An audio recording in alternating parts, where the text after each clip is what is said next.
Morning everybody, hope everyone's keeping well. Back out in the field this morning, and for the benefit of those that have maybe tuned in for the first time or not watched the vlogs before, my name's Richard, I'm the technical manager here at Tiller's Turf.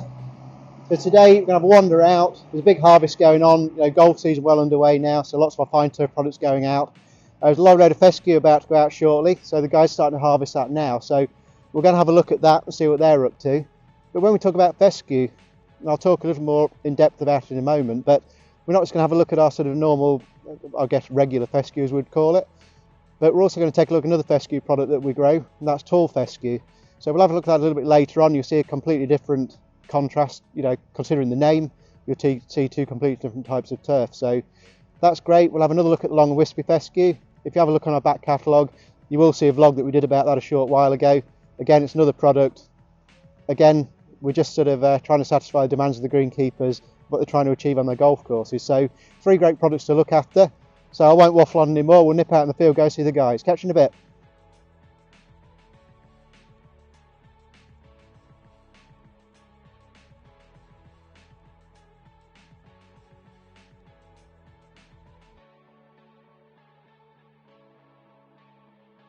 Well, I've said it many times before that we take the quality control of all our products very seriously, and especially when it comes to specialist turf products, so things like turf for golf greens, for golf courses, for football pitches.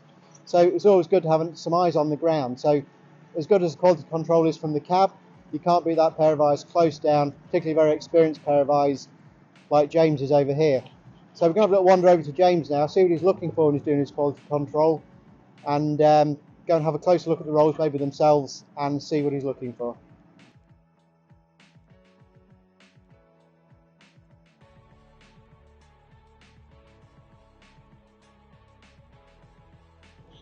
Morning James. Morning. I'm over at the pallet with James now. So James is one of our newest recruits here at Tiller's, doing a great job for us, ex-greenkeeper himself, well qualified, adding to our years and years of experience that we already have within the company itself. So how are you enjoying your role, James? Yeah, really enjoying it here at the minute. Yeah, Good. Going really well.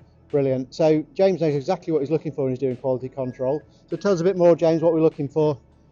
When we're rolling this turf up, what are the kind of things that we're looking for and you're checking for? So we're looking for an even coverage, we're checking for any weeds, and that's going to be rejected when it's coming on the belt of the harvester. Checking for its strength, so nice and strong roll.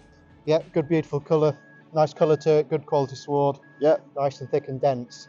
So you're kind of on a golf course that was obviously quite fescue dominated. Yeah. So you're the right man for this job. Are you happy with the fescue we're sending very out happy today? with what's coming out today.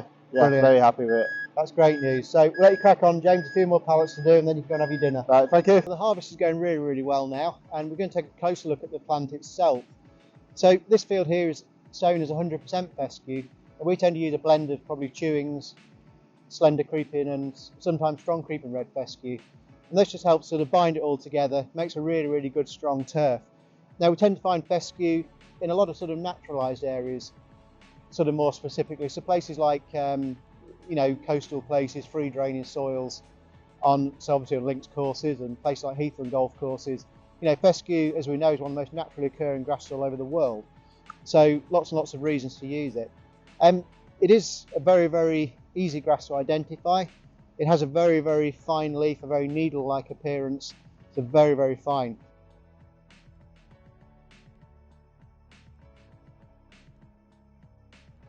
So in many cases on golf courses and other applications, it's often left for that very reason, to rewild itself, to grow long, to grow wispy. You see fescue when the seed heads are waving in the wind, there's nothing more beautiful. In fact, we see lots of ornamental fescues in garden centres and various other places. So fescue is recognised, universally as a very versatile plant. So this is our long and wispy fescue. As you can see, production mown about 4 inches, an instant wilding effect. I'm not going to talk too much about it. If you want to know more about it, then have a look in our back catalogue. And we did a vlog a few weeks back concentrating on the long and wispy fescue itself. So you learn a bit more about it on there, and well worth taking a look at and going back in the catalogue to see. So we're going to head off now, we're going to jump in the van and we're going to head back to base, and we're going to go to a tall fescue. So I've shown you 2 different types of fescue so far. So we've looked at the long and wispy, we've looked at our sort of standard production fescue. So both great turfs in their own right. We also grow a third fescue here at Tiller's, and that's this one. Now this is tall fescue. And as you can probably see straight away from the image I'm in here, it's an incredibly broad leaf species. So this, as you say, is not a fescue that's going to give you a fine leafed appearance. So this is a fescue that is grown here in a blend with perennial ryegrass. So this will be going for really, really hard wearing areas. So sort of public spaces, public parks, places with a very, very high traffic and footfall. So incredibly durable, incredibly resistant, incredibly fast recovering. But it does sometimes get used on golf courses for mainly sort of pathways, where again we're looking for the durability. But also with the tall fescue, it also has deep rooting characteristics. So sometimes it gets used on bunker faces quite successfully, where there's lots of sand splash. It just helps a little bit with drought resistance, but overall it makes a really, really dense, durable turf. It is also sort of partly sort of saline resistant, so you'll often see it sort of on coastal areas, coastal dunes. Makes quite a good turf for that. And overall, it's another product on our portfolio, which, as we already know, is pretty huge. So it has its place, it has its versatility, but mainly it's just a good hard wearing turf. But we'll just take a closer look at it and you just see how broad the leaf really is. Well, I hope that's given you a little insight into the 3 fescue products we grow here at Tillers. As you can see from the video, all very, very different in their sort of characteristics and appearance. So again, gives us great diversity of product there. So anything from, like say, hard wearing pathways through to a nice fine appearance, to a nice wavy naturalised appearance. As we say, it's great, one of the most naturally occurring species in the world. So great that we grow it here. So absolutely brilliant. So what else have we been up to this week? Well, BTME planning continues. So there's still more to do for that, more planning for the stand. And obviously we're looking forward to seeing many, many of you there in January. And hopefully, getting back to a normal show again, which can only be great.